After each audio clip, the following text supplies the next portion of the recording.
Saints 365 is a passion project to glorify God and honor His saints. This project is based upon the book, The Lives of the Saints by Father Alban Butler. April 16th, St. Bernadette Soubirous, Virgin. This servant of God, canonized in 1933, was born on January 7, 1844, at Lourdes, France. While tending flocks outside the town, this simple, pious shepherdess used to pray before a grotto. One day, in 1858, she beheld there a beautiful lady clothed in white and blue, with roses at her feet and a rosary hanging from her arm. On relating the incident to her mother, the latter thought she was demented, and forbade her to go there again. The next Sunday, however, her mother relented and allowed her and her sisters to visit the place, but they armed themselves with holy water and recited the rosary on the way. The vision appeared again, and Bernadette sprinkled holy water toward the rocks. The lady smiled and drew nearer, but after a while disappeared.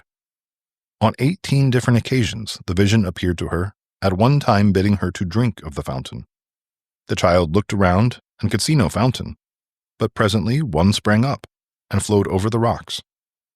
At another time, Bernadette begged her, "O lady, tell me who you are," repeating the request 4 times.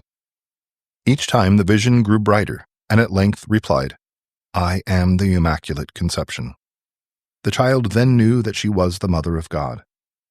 The fame of these visions spread far and wide, drawing numbers of pilgrims to seek cures at the miraculous waters of the fountain at the shrine of Our Lady of Lourdes. Bernadette spent her subsequent life as a humble nun until her death in 1879. Reflection. He who orders all his acts according to the will of God may often be spoken of by the world as simple and stupid, but in the end, he wins the esteem and confidence of the world itself and the approval and peace of God. Also celebrated on April 16th, St. Benedict Joseph Labre, Confessor. St. Benedict Joseph Labre was born in the village of Amet, near Boulogne-sur-Mer, in France, on the 26th of March, 1748. His early education was placed in the hands of one of his uncles, who was the curé of Erin. From Benedict Joseph's earliest years, he showed every sign of piety, the fullness of which began to develop and soon crowned every year of his life on earth. After making several unsuccessful requests to enter certain monasteries where he might serve God according to his heart's desire, he was finally received by the Cistercians in November 1769. His happiness, however, proved to be short-lived. He was taken ill, and his superiors decided that he was not called to be one of their number. Upon his recovery, he discovered God's holy will in regard to his life, that remaining in the midst of the world, he would devoutly visit as a pilgrim the famous places of Christian devotion. With this holy and wholesome thought ever before his mind, he made solitary pilgrimages to many of the great shrines of Europe. He visited the shrine of Our Lady of Loreto in Italy no less than 10 different times during his life. One writer tells us that he seemed to have been destined by God to recall to men's mind the poverty of Christ. He ate nothing but the fragments he received from charity, and esteemed himself happy in suffering hunger, thirst, and the inconveniences of travel, for he had ever before his mind the mortified life of his Master and his Blessed Mother. He loved the Church of Our Lady of the Mountains in Rome.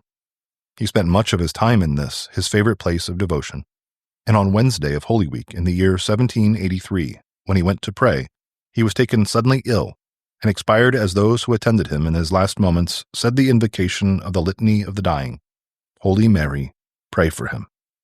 His feast is celebrated on April 16th. Reflection. Let us learn from the life of St. Benedict Joseph Labre to remember that we are always in the presence of God, and particularly so when we are in church. For Jesus is really, truly, and substantially present in the most blessed sacrament of the altar. St. Bernadette Soubirous and St. Benedict Joseph Labre, pray for us. Saints 365 is narrated by Labre, edited by Josh Bach, and produced by Our Local Parish Productions. Funding for this project is made possible by Catholic businesses. Please go to the business directory at ourlocalparish.com to support these generous businesses. Thank you for listening. God bless.